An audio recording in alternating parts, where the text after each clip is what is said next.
Amados irmãos, a paz do Senhor Jesus Cristo, aqui é o pastor Hélio Ornelas, pastor da Igreja Metodista Pentecostal, no Morro da Carolina, no Jacatinão do Caxias, congregação Jardim Santa Marta Belfor Roxo, congregação Nova Campinas do Caxias, para ministrar mais uma aula da Escola Bíblica Dominical. E desta vez, a última lição desse primeiro trimestre do ano de 2025. Nós estaremos estudando a lição 13, perseverando na fé em Cristo. E terminando esse trimestre, nós utilizamos as lições bíblicas da CPAD, classe de adultos, e estudamos nesse trimestre em defesa da fé cristã, combatendo as antigas heresias que se apresentam com nova aparência. Tivemos a lição 1, que falava quando as heresias ameaçam a unidade da igreja, um assunto para definir o que estaríamos estudando no trimestre, o que é heresia, todas essas coisas.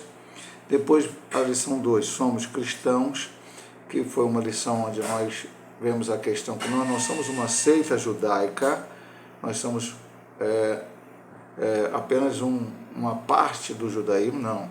Nós somos cristãos, seguimos a Cristo. Aí ele combateu a questão dos judaizantes, que está lá em Gálatas, depois voltou a ser falado em outras lições. Da lição 3, a encarnação do Verbo. 4, Deus é triuno. 5, Jesus é Deus. 4, o Filho é igual com o Pai. 7, as naturezas humanas divinas de Jesus. E a 8, Jesus viveu a experiência humana, foi a apologética cristológica. Lição 9, quem é o Espírito Santo? Foi a apologética pneumatológica sobre o Espírito Santo. Nós estudamos o pecado corrompeu a natureza humana. Estudamos um pouco da armatiologia, que é a doutrina do pecado, e um pouco da soteriologia, que é a doutrina da salvação. A salvação não é a obra humana. Estudamos aí sim a soteriologia. E a lição passada, a igreja tem uma natureza organizacional, porque hoje tem muita gente que defende que a igreja não pode ser organizada, especialmente esse pessoal desigrejado. E hoje nós vamos ver, perseverando na fé cristã, na fé em Cristo, e nós vamos ver a necessidade, especialmente, talvez um dos principais assuntos daqui da lição, e mantivermos fiéis à palavra de Deus. Então, perseverando na fé em Cristo, textual, e temos muito firme a palavra dos profetas, a qual bem fazeis em estar atentos, como uma luz que alumia em lugar escuro, até que o dia esclareça e a estrela da alva apareça em vosso coração. 2 Pedro 1,19. A verdade prática nos diz: a Bíblia Sagrada é o único instrumento moral e espiritual estabelecido por Deus para aferir a nossa conduta diante do Criador, da sociedade, da pátria e da família. Isso aqui vai ser bem desenvolvido dentro do estudo da lição.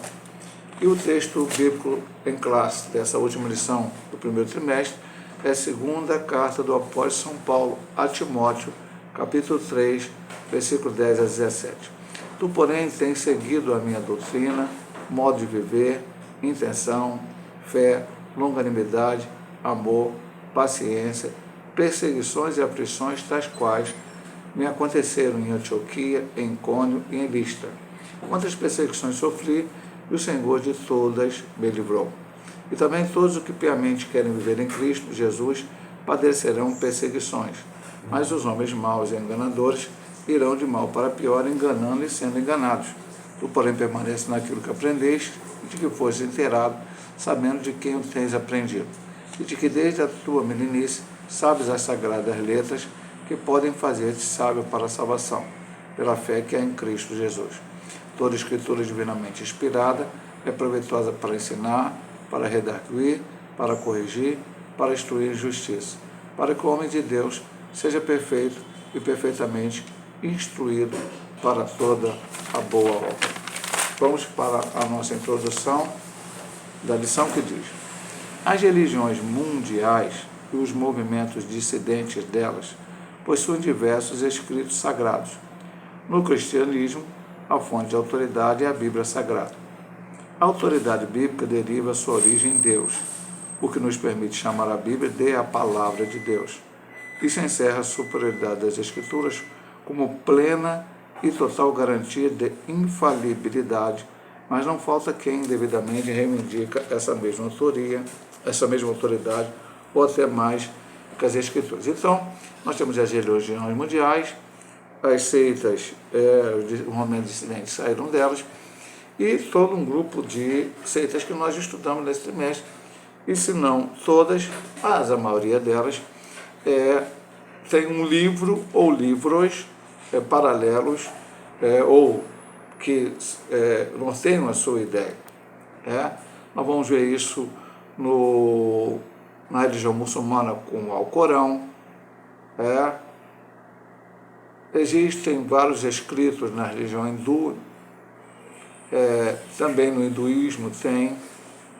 Então, cada religião tem, e também os momentos dissidentes. E as seitas, como nós estudamos aqui, as principais, têm o seu livro.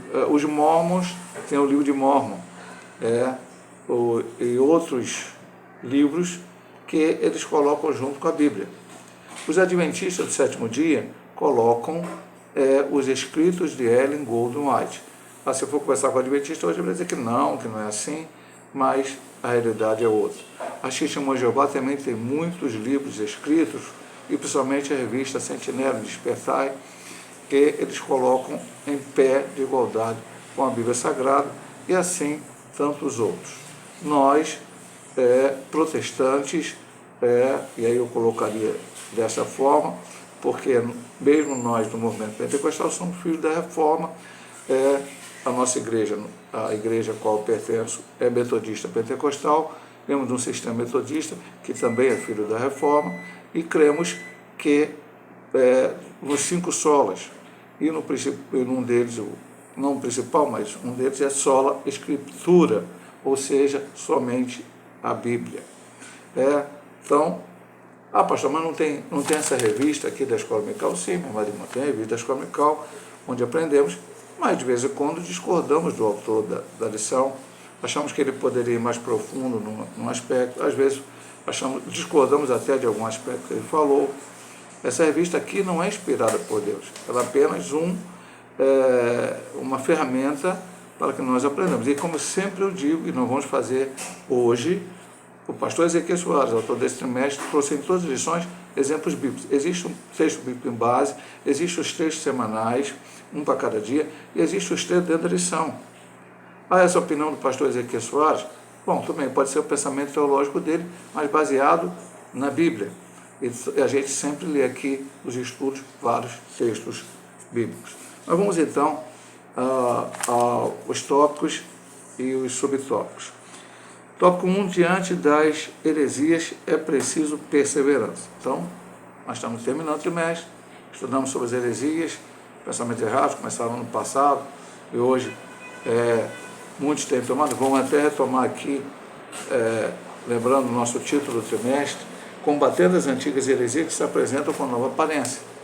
Nada do que hoje é pregado aí erradamente, ensinado erradamente, tem uma novidade. Tudo já foi lá atrás, de certa forma, colocado e foi refutado pela igreja em diversos concílios, como nós aprendemos nesse trimestre. Os falsos mestres. As 2 epístolas a Timóteo, classificadas com justiça como epístolas pastorais, nós temos 3 epístolas pastorais, 1 e 2 Timóteo e Tito. Juntamente com a epístola a Tito, destaca-se também pelo seu caráter apologético. São refutações às heresias como as fábulas ou as genealogias intermináveis. E aqui vem a própria citação de 1 Timóteo 1,4, 4,7, Tito 3,9. E a expressão falsamente chamada ciência, 1 Timóteo 6,20, sem dúvida é um combate ao pensamento gnóstico, que começou a surgir depois do ápice do século II. Irineu de Leão, que viveu entre 135 e 204, combateu tal sistema em sua obra Contra as Heresias. O apóstolo Paulo está combatendo 2 principais grupos heréticos em sua geração: os gnósticos de sua geração, como combateu as heresias judaicas também de sua época, os falsos doutores da lei, como sai em 1 Timóteo 1,7, da circuncisão de Tito 1,10, e as fábulas judaicas, Tito 1,14. Então, as cartas pastorais foram escritas também com o sentido apologético, defesa da fé. E isso tem muito a ver porque Paulo instituiu tanto Timóteo como Tito como pastores. Foram companheiros de suas obras missionárias, viram como ele trabalhava, começava as igrejas e tiveram responsabilidade. Vimos na lição passada Tito sendo responsável pela igreja que estava na ilha de Creta. E sabemos que Timóteo também foi responsável, em certo momento, pela igreja que estava em Éfeso. Então eram pessoas que também iam conviver com as heresias. Porque as heresias, nós estamos falando aqui, as heresias que vieram não de fora para dentro, mas de dentro para fora. Os gnósticos surgiram dentro da igreja, achando que você só conseguiria entender Cristo e ser salvo se tivesse uma gnose, um conhecimento superior. Nem todos teriam, então, portanto, a salvação não era para todos, os outros eram crentes menores. Nós estudamos isso aí na lição passada. Isso é totalmente herético, foi combatido não só com Paulo nas suas cartas, mas depois pelos pais da igreja, como aqui citado, Irineu de Leão, que escreveu contra as heresias combatendo isso. E também vimos durante esse trimestre, quando ele combateu aquilo que ele fala aqui, de heresias judaicas, de falsos doutores da lei, circuncisão, válvulas judaicas, que eram os judaizantes, aqueles que eram judeus que converteram ao cristianismo, mas queriam que, quando os gentios se converteram ao cristianismo, eles vivessem como judeus. Aí, se isso fosse aceito por Paulo, ele seria verdadeiramente, a igreja seria, e ele combateu isso para não ser, apenas mais uma seita do judaísmo. Tinha fariseus, saduceus, nós estudamos isso, herodianos e outros mais, e o cristianismo seria, como no início até foi chamado de seita dos nazarenos, até que foi entendido que o cristianismo não era uma facção dentro do judaísmo, porque os gentios começaram a se converter e aí viram que não era isto exatamente. Já lembramos semana passada que nesse combate aos judaizantes, nós falamos de Tito, e vamos repetir aqui para o mundo entender bem. Tito era grego, totalmente grego, se converteu. Quando os judaizantes quiseram que ele fosse considerado, Paulo não cedeu. Está na lição passada, texto, se não me engano, no Gálatas, capítulo 3. Não cedeu de forma alguma. Por que Paulo não cedeu? Porque essa não é a verdade do Evangelho. Amado irmão, Cristo veio para cumprir a lei. Ele morreu na cruz para perdoar os nossos pecados. Hoje estamos sobre a lei de Cristo, não mais sobre a lei de Moisés, que continua em vigor sobre o povo judeu. Eles não aceitaram o Messias.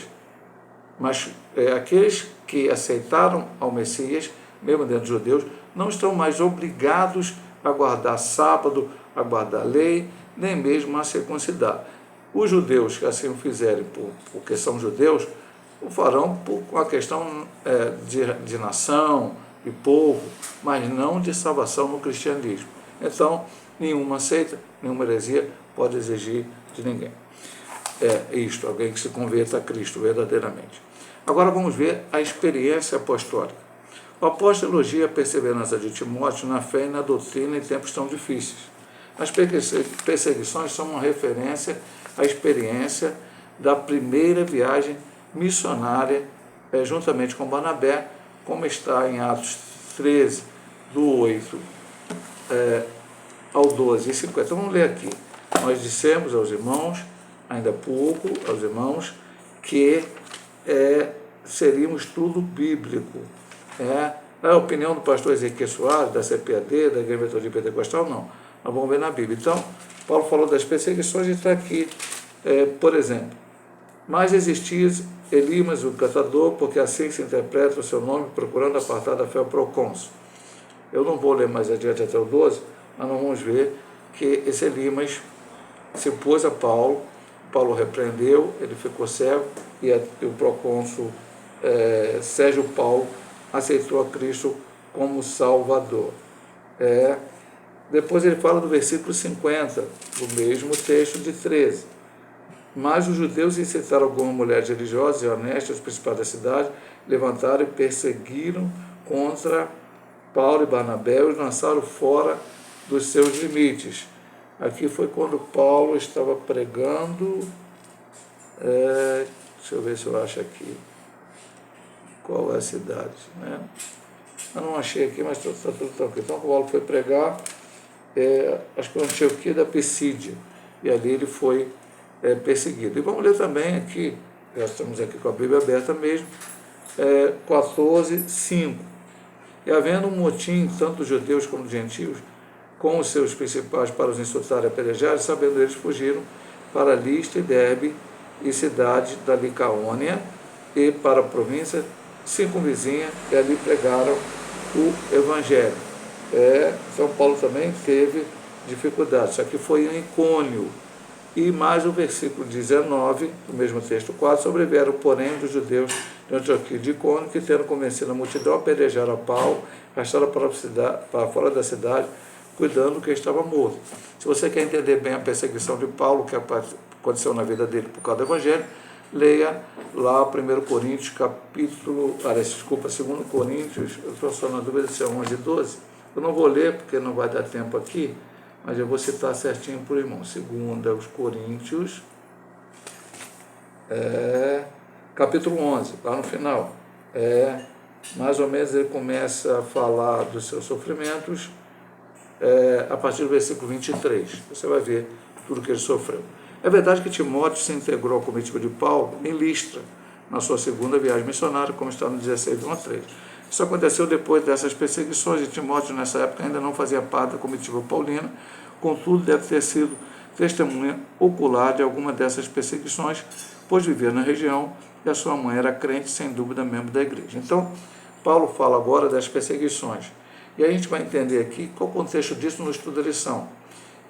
Eu ser cristão diante de tudo isso. Porque, meu amado irmão, ainda hoje, as falsas religiões, as seitas, nos perseguem.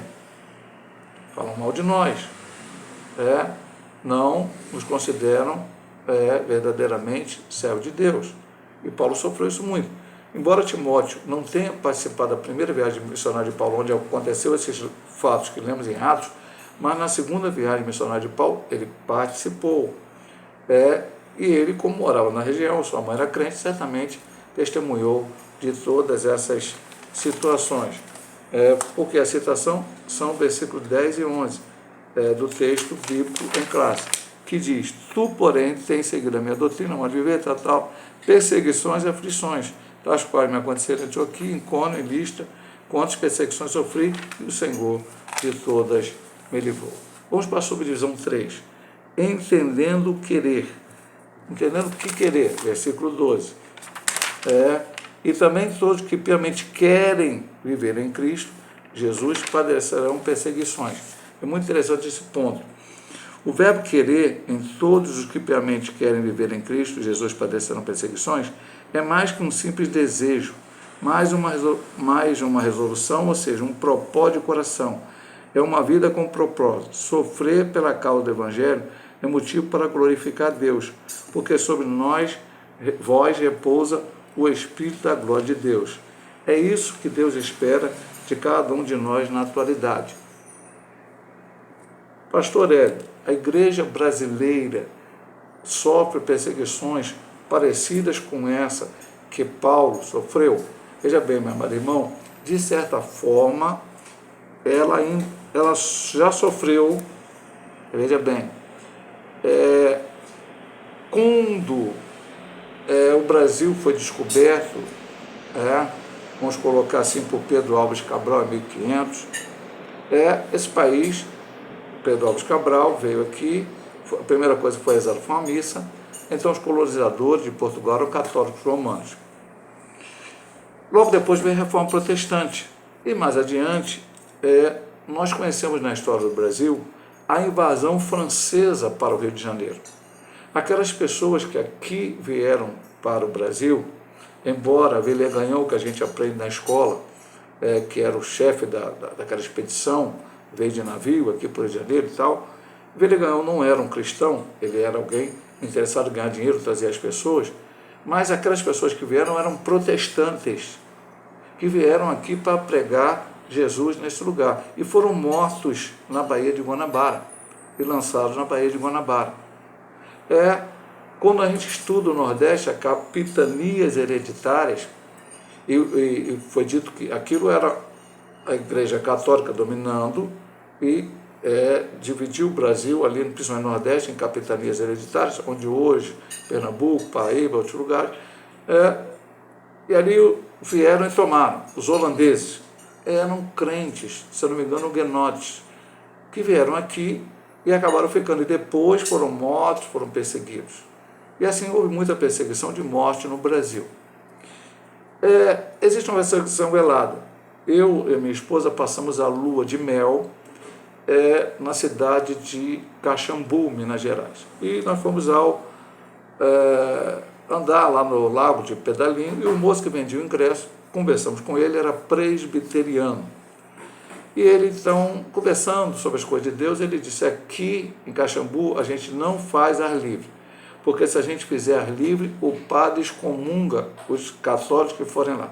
Nós vamos de casa em casa, visita, dar folheto, mas ar livre não adianta fazer, porque a gente vai ficar só os crentes ali, ninguém vai. Isso, eu estou casado há 37 anos, vamos ver que não é tanto tempo atrás. E havia essa perseguição. Hoje, com algumas mudanças, a perseguição é mais velada. Mas isso é um pinguinho no oceano do que os nossos irmãos da Coreia do Norte, Índia, Afeganistão, e assim, vamos dizer, por vários outros países, não dá tempo de citar, que é a chamada igreja perseguida, passam. São horrores. Pessoas hoje na Coreia do Norte em campos de concentração, somente porque são cristãos, sem direito a nada, afastados da família. E assim em outros países. Então, houve perseguição na igreja, e Paulo fala, mas o que eu devo me portar diante da perseguição? Glorificar a Deus, porque eu fui digno de ser perseguido. A igreja primitiva fez isso, não sei se eu acho aqui rapidamente, não está citado na lição, mas eu vou ver aqui rapidamente se eu consigo achar.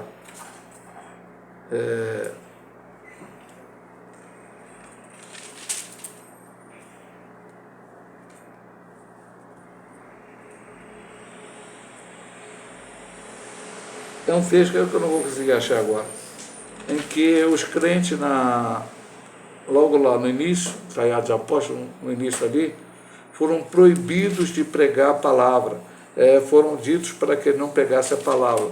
E eles, então, glorificaram a Deus, porque eles estavam sendo perseguidos por causa da palavra. Eu não posso ser perseguido porque eu cometi um erro, eu cometi um crime, mas se é por causa de que eu estou pregando o Evangelho, eu tenho que glorificar a Deus, como está escrito aqui. E o Paulo disse até mesmo na carta, entendendo o querer, como está aqui, entendendo o querer. Sofrer por causa do Evangelho é motivo de glorificar a Deus.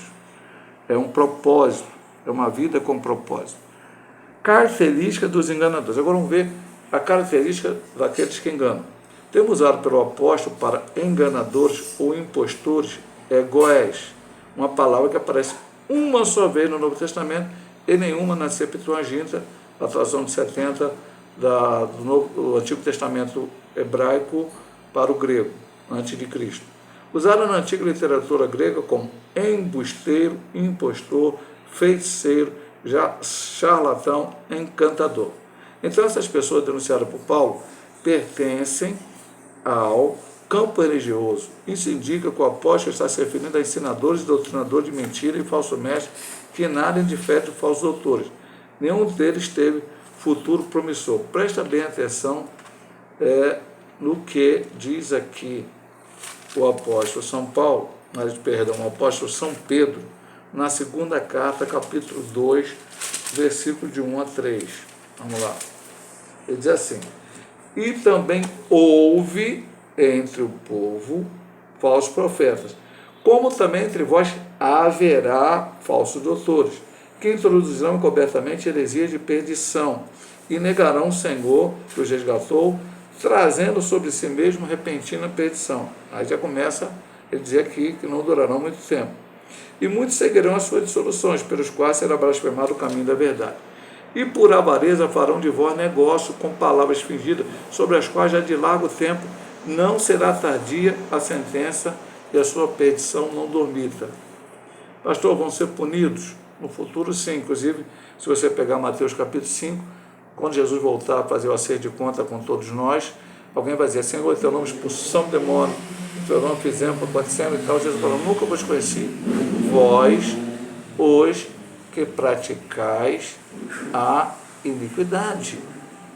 Então, veja bem, meu amado irmão, tem gente que está pregando, tem gente que está cantando, tem gente que está fazendo muita coisa, mas no meio dessa história está a heresia. E já vamos dar um spoiler do restante da lição para entender uma coisa. Veja bem, o grande problema é uma mentira no meio da verdade. Então você vê a pessoa pregando, ensinando, cantando, e 80%, 90% é verdade, mas 10%, 5%, 15% é mentira. E isso é perigosíssimo. Então a gente tem que ter todo o cuidado, porque temos que ficar com a verdade. E a verdade é a palavra de Deus, e a verdade é Jesus Cristo. Vamos aqui agora para o segundo ponto. Aprendendo, sendo inteirado e sabendo. Então, 3 coisas que Paulo falou para Timóteo. De quem Timóteo aprendeu as sagradas letras? De quem que ele aprendeu? Vamos ver aqui. O contexto de 2 Timóteo 3, 10 a 17, que é o nosso texto da lição bíblica em classe, mostra que a fonte de autoridade do aprendizado de Timóteo são as sagradas escrituras, as sagradas letras, as escrituras sagradas, que são inspiradas por Deus. Interessante que no versículo 14 o apóstolo emprega o pronome relativo de quem, em sabendo de quem o tens aprendido.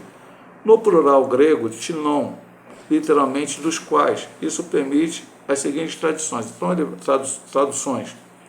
Ele vai citar aqui, eu não sei, tem umas letras aqui, eu não sei exatamente qual é a tradução, apenas a primeira, que é NTHL, é Novo Testamento na linguagem de hoje.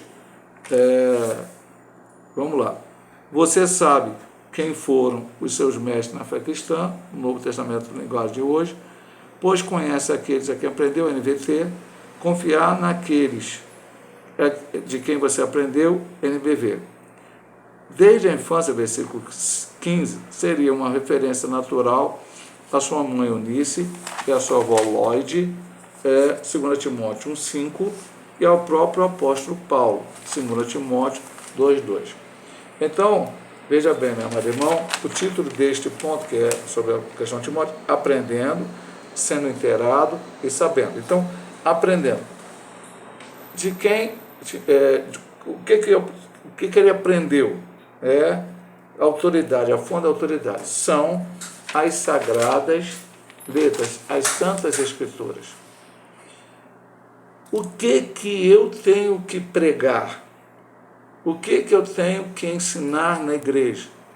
O que os louvores que eu canto, que a igreja canta, tem que trazer?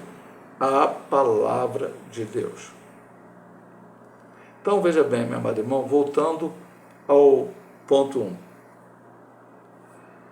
Temos essa revista, temos livro, a Igreja Metodista Pentecostal, a nossa sede, tem uma biblioteca da Escola Dominical, porque a CPAD, cada revista que a CPAD faz o assunto do trimestre, existe um livro paralelo, que ele é muito mais, tem muito mais conteúdo, no sentido de mais informações, vamos colocar assim, do que a própria revista, porque aqui é um compilado de alguns pontos do livro. Então nós compramos o livro, e o livro depois fica lá na biblioteca. Além de outros livros que aconteceram, por algum motivo foi comprado, então temos uma biblioteca. Ok? Então temos livro lá de vários autores e vários assuntos. Mas quando a gente vai estudar, a gente estuda primeiramente a Bíblia, a Bíblia Sagrada. Eu vou ler aqui alguns textos que estão fora da lição.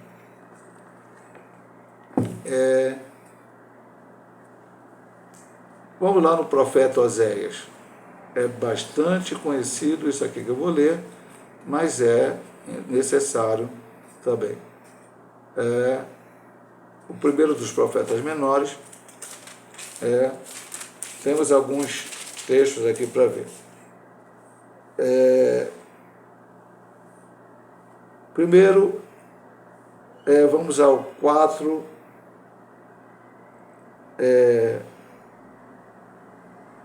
Vamos ao 6,3 primeiro. Conheçamos e prossigamos em conhecer o Senhor. Então, ele até depois cita, será como a alva, tal, chuva será e carrega a terra.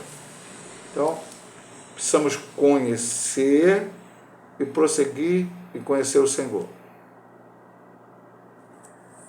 Para conhecer e prosseguir a conhecer o Senhor, eu preciso ler a Bíblia e ler livros paralelos de um autor ou de uma autora que veio escrever dizendo que foi revelada por Deus?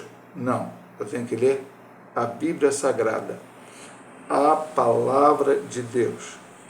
E segundo versículo, a primeira que eu citar, vou citar por final, é 4,6 de Oséias também. O meu povo foi destruído porque lhe faltou o conhecimento.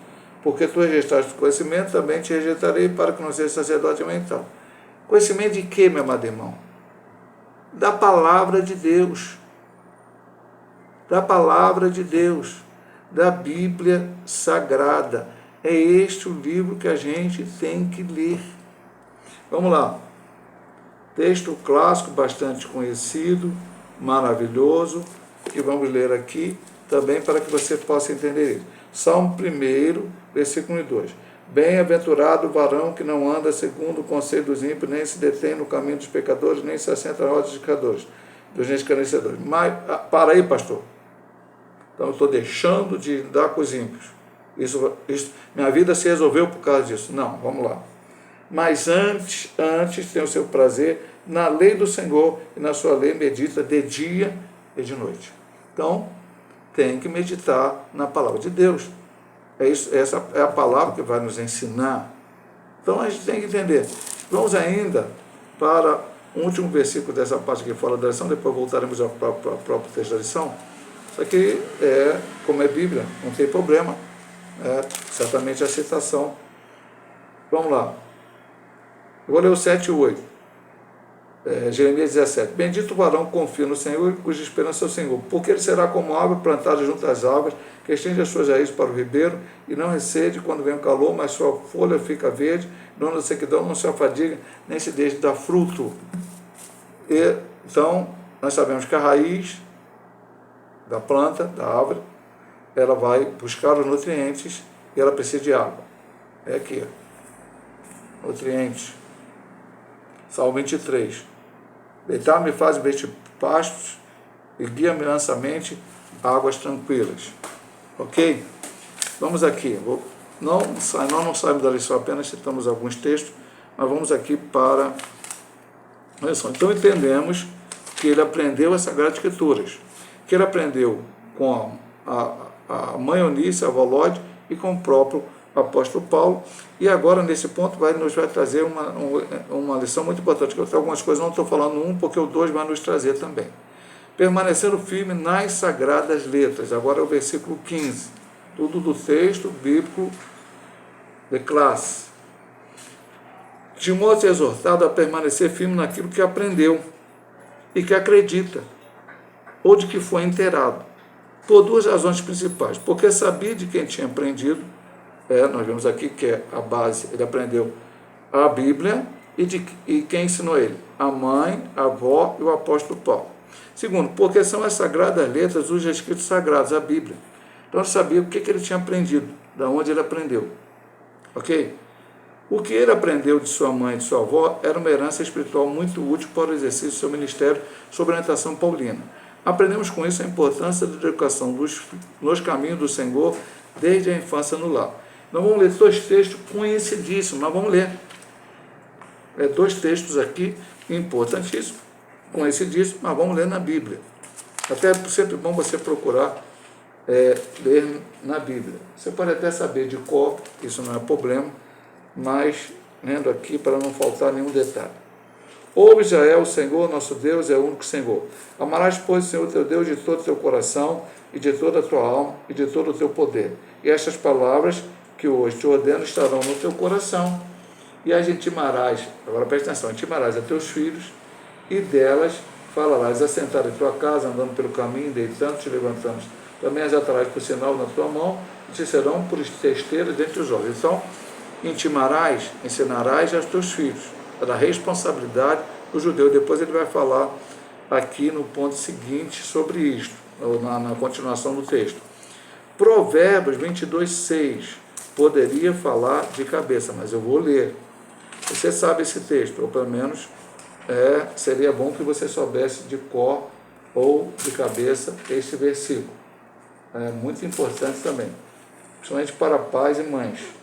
Instrui o menino no caminho que deve andar, e até quando envelhecer, não se desviará dele. Agora vamos continuar aqui no que o autor da lição escreveu. O ensino cristão deve começar em casa, no lar. Aí ele volta a citar Deuteronômio 6, de 6 a 9, ao qual lemos. A igreja, por meio da escola bíblica dominical, apoia e complementa essa formação. Este princípio vale para nossos dias. É óbvio, meu amado irmão. De vez em quando eu cito aqui que a CPAD ela fez uns bannerzinhos, sim, uns cartazinhos que você podia levar na igreja e colar. Tinha uns 4, tem muito tempo, foi antes da pandemia. E eles davam aquilo, sei lá, comprar revista, eles davam aquele bannerzinho. Eu trouxe, e me chamou a atenção, que vinha, era mais ou menos grande assim, está dizendo. Não mande seus filhos para a escola dominical, escrito bem grande. Não mande seus filhos para a escola dominical, aí você ia lá perto e vem embaixo, pequena, vá com eles. Há muitos pais que enviam os filhos para a escola bíblica dominical, cobram que eles vão, pedem para alguém, se eles não moram tão perto da igreja, que alguém passe lá e leve eles para a igreja, mas não vão. Isso é um problema. E segundo problema dentro disso aqui, e que ele fala aqui depois do texto que nós lemos, a responsabilidade primária de ensinamento é do pai e da mãe. E em alguns casos, quando existe um problema, mãe doente, pai doente, ou alguma situação paralela, que esses filhos não ficam tanto com o pai e com a mãe, mas ficam com as avós cristãos também têm que fazer a mesma coisa. Mas é primário. É como diz lá em Deuteronômio, tem que falar da palavra andando, caminhando, sentado, enfim, tem que ensinar a palavra. Eu e minha esposa tomamos a seguinte decisão. Assim que as minhas filhas aprenderam a ler na escola, nós demos uma Bíblia para cada um. A partir daquele momento, elas tinham a sua Bíblia. Além de ter naquela a Bíblia da criançada, hoje pode ser até outros nomes. Não passasse muito tempo, minhas filhas já estão, até 2 estão casadas, já têm netos, mas não importa o nome. A Bíblia, especialmente meus netos agora, tem umas Bíblias com gravuras, para que eles comecem a entender, embora não estejam nem lendo ainda, mas pode-se contar aquela história de Davi, história de Sansão, outros personagens. Então, tem que ser trabalhado sua criança. A escola dominical, ela vai complementar. Meu irmão, não dá para você querer que uma professora da escola dominical, com 1 hora, se tanto, às vezes nem isso tem, possa fazer o trabalho que o pai e a mãe deveriam fazer durante toda a semana. Tem que se ensinar a palavra. E, como eu disse ainda há pouco no banner do CPAD, não envie só os filhos para a igreja, vá junto, dê o exemplo. Mais do que a gente ensinar, a gente tem que praticar. Segunda coisa, não mande seu filho em casa ler a Bíblia e ele não vê você lendo a Bíblia. Não mande o seu filho estudar a lição da escola bíblica dominical, que algumas as crianças que já leem, em muitas igrejas já tem uma revista própria, a CPAD tem revista para todas as idades, mas que eles vejam também você estudando, principalmente se eles são pequenos, vá lá, estude a lição com eles, ajude eles a entender aquilo que a professora vai dar uma explicação no domingo de manhã. Então, tudo tem que ser permanecendo firme nas Sagradas Letras. Então, se a criança, mas eu converti já adulto, ok, você converteu adulto, você já vai aprender a partir dessa idade. Mas quando as crianças são filhos de crentes, até mesmo de novo convertido, tem que ser ensinada na palavra, na igreja, para que elas possam permanecer naquilo que aprenderam, sabendo que aquilo que aprenderam é real, verdadeiro, vem de Deus. O terceiro ponto, dentro desse tópico aqui, aprendendo, sendo inteirado e sabendo, a Bíblia é divinamente inspirada. Eu vou só pedir licença, irmãos, tomar um pouquinho de água aqui. Minha garganta ainda está um pouco complicada. Continuemos aqui. A Bíblia é divinamente inspirada. Está escrito que toda a Escritura é inspirada por Deus. Versículo 16. Toda a Escritura divinamente inspirada é proveitosa para ensinar. Na Nova Almeida Atualizada está escrito: toda a Escritura é inspirada por Deus. O termo grego theopneustos, inspirada por Deus, divinamente inspirada, vem das palavras theos, Deus, e pneu, respirar, soprar. É oportuno saber a abrangência da inspiração do texto sagrado, toda a Escritura, e também seus autores humanos, pois os homens santos de Deus foram inspirados pelo Espírito Santo ou motivados pelo Espírito Santo, dependendo da tradução, mais uma vez, na tradução brasileira NAA, 2 Pedro 1:21. Esse caráter especial e único da palavra dos profetas a torna único no gênero.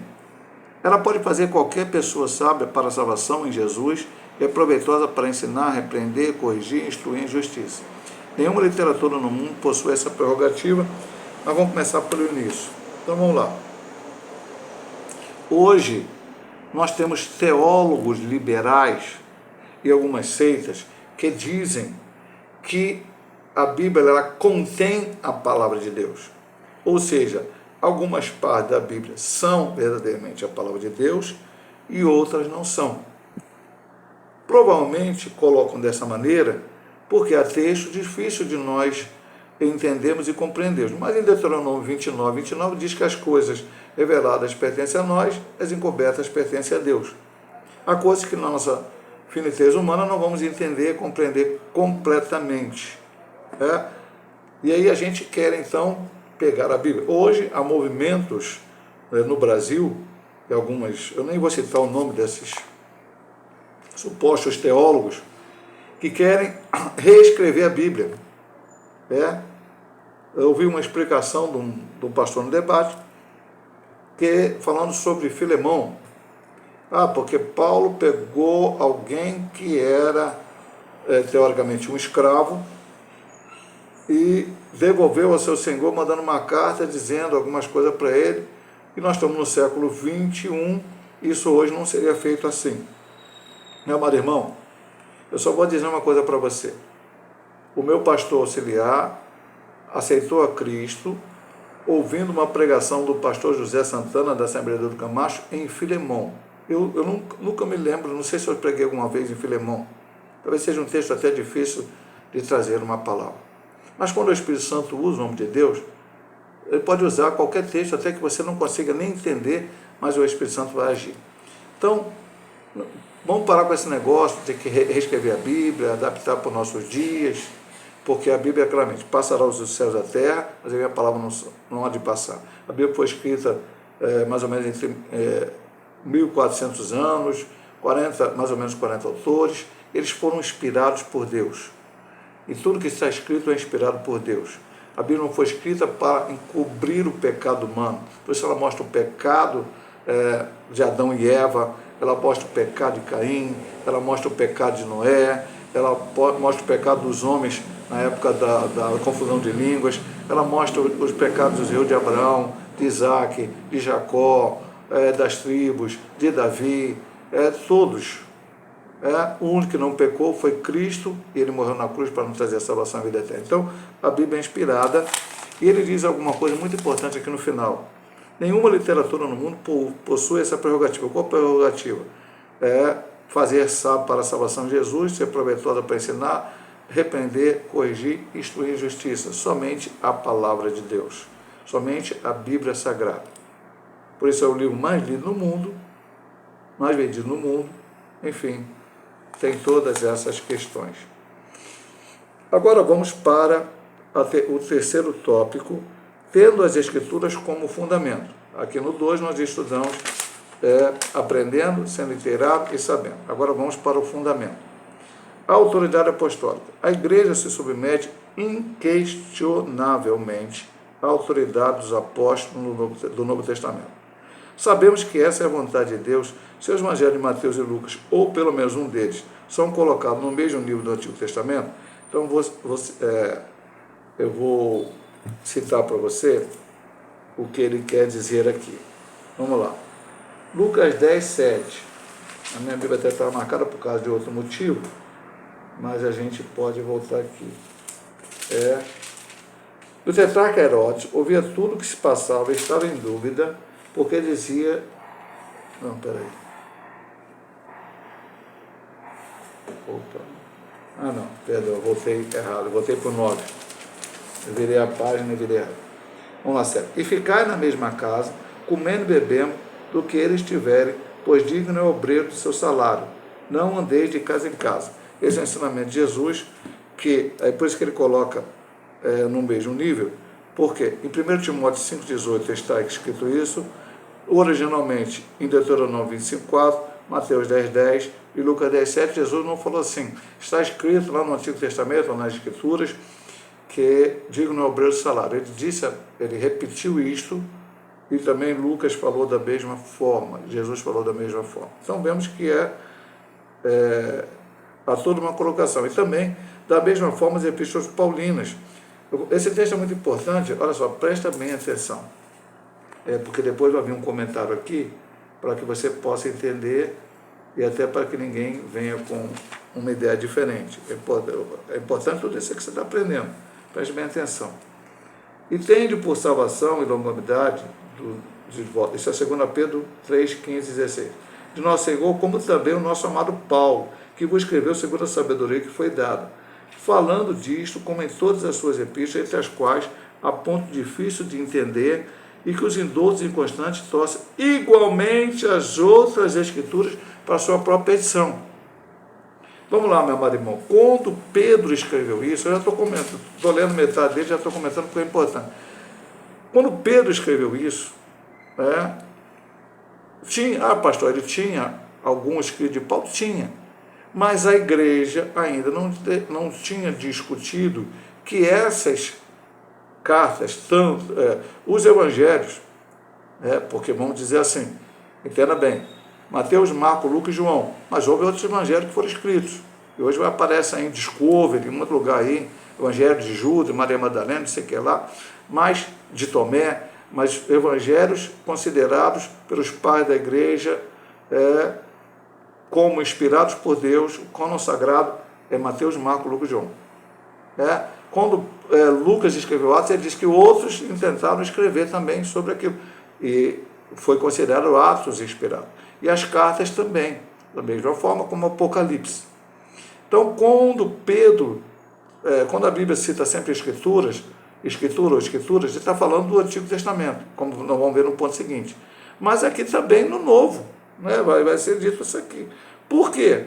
Porque Pedro disse que, eu estava falando dos escritos de Paulo, que alguém interpretava erradamente, que eram escrituras como as outras escrituras, ou seja, ele comparou os escritos de Paulo àquilo que já tinham do Antigo Testamento. Então, veja bem, importante entender isso aqui, porque ele vai continuar dizendo, isso é uma forma de reconhecer definitivamente o Novo Testamento como escritura inspirada.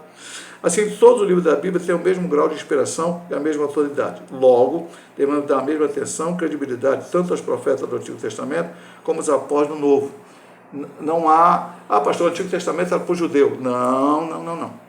Tudo que foi escrito é inspirado por Deus, de Gênesis a Apocalipse. Não pode tirar nada nem acrescentar nada. Essa é a palavra de Deus, fica com ela. Pastor, por que está falando isso? Porque nós estamos aqui, isso aqui hoje não citou heresia nenhuma, seita nenhuma, de certa forma, mas há aí muitos aí, inclusive dentro da igreja, teólogos liberais, já não querendo acreditar na palavra, ou acreditam em parte da palavra, outra não, e algumas seitas da mesma forma. Não, é a palavra de Deus. Ou você acredita em tudo, ou não acredita em nada. É a palavra de Deus, inspirada por Deus. Abrangência. Em muitas passagens do Novo Testamento, o termo escritura, que eu citei ainda há pouco, ou no plural escrituras, se refere ao Antigo Testamento algumas dezenas de vezes. Aí ele cita Mateus 21, 42, Marcos 12, 10, Lucas 24, 27, João 2, 22, 5, 39 de João também. Mas o contexto da expressão paulina, toda a escritura inspirada por Deus, não se restringe apenas ao Antigo Testamento, e sabemos disso porque a intenção do Espírito é mostrar que se trata de todos os 66 livros da Bíblia, para que vos lembrei das palavras que primeiramente foram ditas pelos santos profetas e dos mandamentos do Senhor e Salvador mediante os vossos apóstolos, 2 Pedro 3,2, Antigo e Novo Testamento. Então, a palavra pregada por Jesus era considerada Escritura, era considerada palavra de Deus pelos apóstolos, por João, por Pedro, por Paulo, por Tiago, por Judas, por Lucas, quando escreveu Atos dos Apóstolos, e até os escritores do próprio Evangelho. É aquilo que Jesus ensinou. E aquilo que foi ensinado, e aí vai depender, porque a Bíblia não está em ordem cronológica. Ah, pastor, a primeira carta que foi Romanos, a segunda... Não. Há uma discussão entre Gálatas e Tessalonicenses, não vou entrar nessa discussão, quem foi escrito primeiro. Então, quando foi escrita lá para o final, já tinha várias delas escritas, e aquelas eram consideradas também palavras apostólicas, ensinamentos dos apóstolos receberam de Cristo e passaram para a igreja. Então, também era a palavra de Deus. Quando ele diz aqui, toda a escritura é inspirada por Deus, ele não está falando só do Antigo Testamento, porque haverá seitas que falaram isso. Ah, não, ele está falando aqui do Antigo Testamento, está falando do Novo. O Novo foi a inversão, não sei o quê, nós estamos discutindo tudo, mas está aqui, é a palavra de Deus. 2 Pedro 3, 2. Vou repetir para você. Para que vos lembreis das palavras que primeiramente foram ditas pelos santos profetas e do mandamento do Senhor e Salvador mediante os vossos apóstolos. Agora vamos para a última subdivisão do ponto 3, a última subdivisão dessa lição, a última subdivisão desse trimestre tão maravilhoso e abençoado. O Manual de Deus, versículos 16b e 17. Além de ser valiosa para os 4 propósitos pastorais, a Bíblia é proveitosa para ensinar, para redarguir, para corrigir, para instruir em justiça. Não somente para os obreiros, mas para equipar qualquer pessoa que lê as Escrituras para toda boa obra. Versículo 17. Estaríamos à deriva no mundo sem essas palavras, pois elas não levam a luz de Cristo. Lâmpada, Salmo 119, versículo 105. Lâmpada para os meus pés é a tua palavra e luz para o meu caminho. Você consegue, como cristão, se imaginar sem a Bíblia Sagrada? Eu acredito que não. Agora, meu irmão, temos falado nas lições anteriores, temos falado em ensinamentos na igreja, pregações. Não adianta termos a Bíblia Sagrada. E até temos hoje, eu quero dizer uma coisa para você. Quando a igreja entrou na Idade das Trevas, em que a Igreja Católica Apostólica Romana dominou, e aí a Bíblia ela só tinha em latim, e praticamente só quem sabia o latim eram os padres, era a liderança da igreja. A missa, que seria, entre aspas, o culto daquela época, era rezada em latim, e as pessoas só sabiam amém, porque é o que elas falavam no final, sem entender aquilo. Quando veio os reformadores, Lutero e outros, não foi só Lutero, a Bíblia foi traduzida para o alemão, para o inglês, para o francês, enfim, para diversas línguas, e o povo passou a ter a Bíblia nas suas mãos. E é isso que é importante. Mas esses homens lutaram.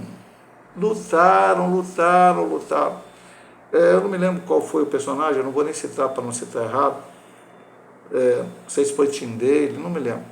Ele traduziu a Bíblia para o inglês. Aí vamos dizer assim, não me lembro de cabeça. Conseguiu fazer 20 Bíblias. Veio o emissário do Papa e falou, compra as 20 Bíblias suas. Ele vendeu. Poxa, pastor, que traidor. Ele fez 20 Bíblias para distribuir ao povo e vendeu para o emissário do Papa.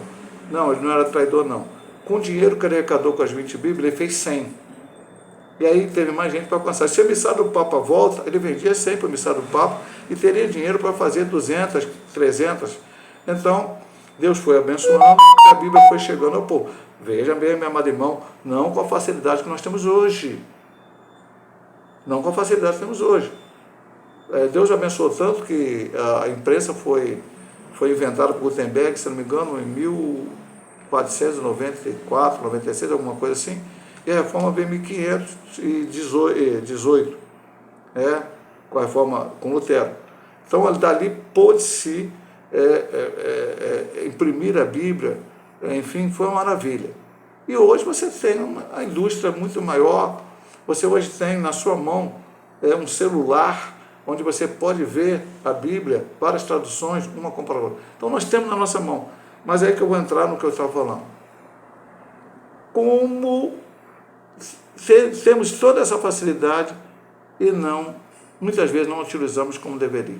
Voltando ao Salmo que lemos, Salmo 1. Bem-aventurado é o varão que medita na palavra de Deus de dia e de noite.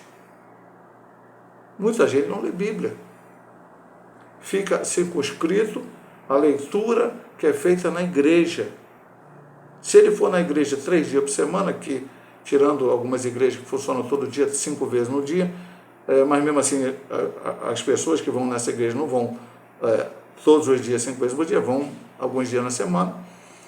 Tirando a maioria das igrejas funciona 3, 4 vezes por semana. Tem os seus cultos, as reuniões. E lá vai ser lida a Bíblia, logicamente, ou deveria pelo menos. Mas não é circunstância, ali não pode ficar somente ali. Tem que ler a Bíblia em casa, tem que meditar na Bíblia em casa. Deus nos dá força para trabalhar, dá força para fazer as nossas compras, dá força para tudo. Nós temos que separar o momento do dia para a meditação da palavra. Pastor, é melhor de manhã, de tarde, de noite, cada um vai ser diferente, meu amado irmão. Cada um vai se adaptar ao seu momento. Não pode faltar a leitura da palavra. Há relatos missionários, principalmente no tempo da Guerra Fria, da União Soviética, que às vezes as Bíblias tinham que ser contrabandeadas. E quando chegavam em determinados lugares, às vezes só tinha uma Bíblia para 100, 200 pessoas daquele local. Então eles arrancavam uma página da Bíblia e cada um ficava com uma página. Dividia-se assim. E aí, como é que uma página, as pessoas vibravam por ter aquela página da Bíblia. Temos que meditar, pensar muito bem nisso. Outra coisa nesse ponto aqui, que é pequenininho, o último que queremos falar bastante. Imagina que você recebe algo em sua casa e tem um manual. É um exemplo muito fraco até, mas eu quero que você entenda. Para que você possa como utilizar ou como montar aquilo. Você pega o manual, joga de lado e faz do teu jeito. Deve dar errado. Pode até dar certo, mas deve dar errado. Você vai montar errado, você não vai saber mexer, não vai saber todas as funções que aquele aparelho pode te dar, porque você não leu o manual. Eu quero ir para o céu, o que eu vou ler? Eu vou ler história em quadrinho? Eu vou ler livros de estudo de ciência? Não. Eu posso ler? Pode. Mas não com o sentido de um manual de Deus para você. Você pode ler o que você quiser, lendo uma literatura que não seja perniciosa. Agora, tem que também ter um tempo para a leitura da palavra de Deus. Leitura e meditação. Não basta ler, mas tem que meditar. Vamos à conclusão. A Bíblia é um guia seguro para toda a humanidade, não somente para a igreja. Ela é a única revelação de Deus e escrita para o ser humano.